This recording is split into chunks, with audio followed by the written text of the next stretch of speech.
Well, normally this morning we'd be seeing loads of pictures in the papers and online of lots of glamorous Hollywood stars in their black tie, whose glamorous dresses. I'd get to be, just basically being horrible or nice about various ladies' dresses. But no, this time round it's all online. But nevertheless, the Golden Globe Awards did go ahead because, my God, actors and actresses can't bear not to have attention on them for a few moments. Well, joining me to discuss it all is Josh Rom, talkRADIO's entertainment correspondent, who watched it all. Good morning, Julia. You love this stuff, don't you? I absolutely do. It's almost like my election night, really, isn't it's it? Totally your election night. Yeah, for me, election nights are absolutely, the Oscars and the Golden Globes. Of course, every year, Golden Globes is the precursor to the Oscars. Well, they say it's the drunk uncle of award season because more fun. It's much more fun because usually it takes place first week of January. The celebs are fresh off their holidays, and it's slightly more informal event than the Oscars, and that's where celebrities really let their hair down, as of course the Oscars is really kind of black tie, stiff upper lip type thing. Absolutely. Well, the host to this, well, they've done it before, haven't they? Tina Fey and Amy Poehler. Yes, they hosted it for the fourth time,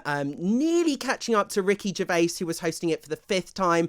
I love Amy Poehler and Tina Fey, however, I do prefer Ricky Gervais, just tearing Hollywood apart brutally, but also truthfully. Absolutely. I mean, there's no doubt at all. And also the I just don't care, I'm uncancelable attitude he has. But the Hollywood foreign press seems to love it. They're full of controversy this year. Well, exactly. But let's talk about some of the big winners, because we know there are lots of big British dramas, TV dramas, and Netflix and films that were up. So what did we actually end up winning? Yes, the Queen's Gambit and The Crown, it was pretty much a clean sweep. So Olivia Colman actually lost out to Emma Corrin, a real rising star, for her performance as Princess Diana. Well, that's because Emma Corrin played a really good Diana, and Olivia Colman is a really, really dire queen. I agree. Sorry. I completely agree. She's playing Olivia Colman. She's better in this series than the thing is, I've always said that Olivia Colman is best at playing the really over-the-top characters, like we saw in The Favourite, like how we've seen in Fleabag even.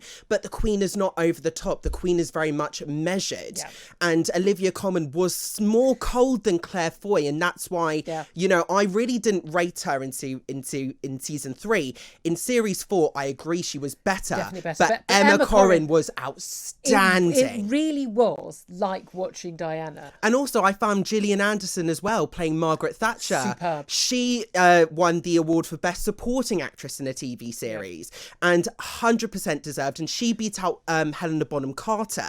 Now, Helena Bonham Carter, I thought, did she really deserve the nomination? She was great in season 3. She was the highlight of season 3, Eva.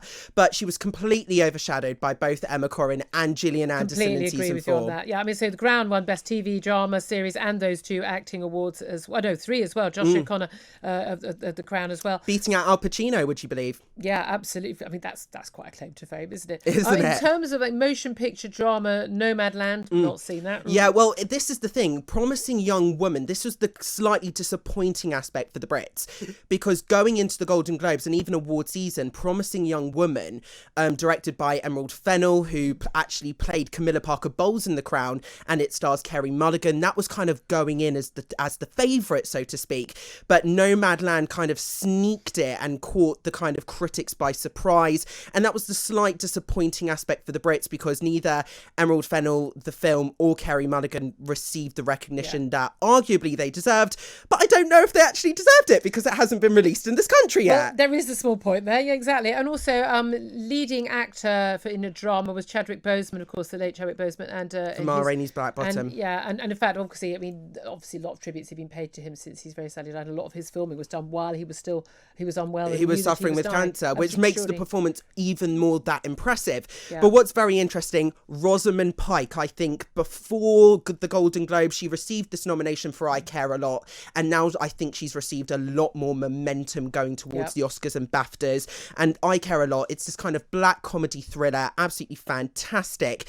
What was very interesting, in the Best Supporting Actress category, we all thought, at least the critics and the pundits, thought it was going to be Olivia Colman versus Glenn Close Part 2. Obviously, Olivia Colman won for The Favourite in 2019, and Glenn Close, everyone thought she was going to win it, but it wasn't to be. However, Jodie Foster sneaked it in with The Mauritanian this year. Oh, okay. And just finally, also, the motion picture, musical or comedy was won by Borat, subsequent movie film. I thought that's the best title. And Sacha Baron Cohen won as well. Yeah, I mean... Brilliant for the Brits. Yeah, absolutely, absolutely. Just before I let you go, I must also... Sad news, obviously, last night released the news that Johnny Briggs, the actor, of course, who played Mike Baldwin for goodness knows how many decades on Coronation Street. 1976 to 2006. Wow. I mean, extraordinary. He's died at the age of 85. But I mean, he's someone who a lot of people who are big fans of Corrie, I mean, he's like part of the family. He was legendary. He was best known for that kind of love triangle with Deirdre Barlow and Ken Barlow. But I mean, the tributes that he's received, that speaks volumes. You know, William Roche said that he was a strong character who will be greatly missed. Sue Nichols, who plays Audrey Roberts, says he was a great friend and always fun to be around. He won an MBE in 2007 for services to drama and charity. His character, towards the end of his tenure, suffered with Alzheimer's. He died very poignantly, suffering a heart attack in the arms of Ken Barlow and surrounded by all the kind of not legendary, but the old-time Corrie actors. A huge part of the last few decades of our television history. Yeah. Thank you so much. Really appreciate you joining us. You probably should go and get some sleep at some point. Just was up all night. talkRADIO Sleeps for the week. We're going to do drama. We're going to do these award ceremonies. I need some dresses to look at. Thank you very much indeed to Josh Robb.